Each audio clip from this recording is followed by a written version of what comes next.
aring takip ng aming thermos. Akala mo mukhang ngipin ng piranha.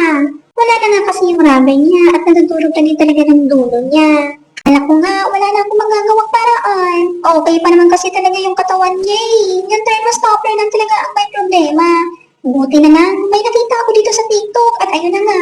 Alam mo ba na kapag binili mo yan, automatic na dalawa talaga agad ang makukuha mo. Hindi siya buy one take one, pero dalawa talaga agad ang ma-check out mo.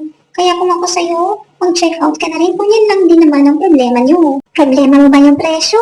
Huwag kang mag-alala, sobrang mura lang yan, kayang-kaya mo yan.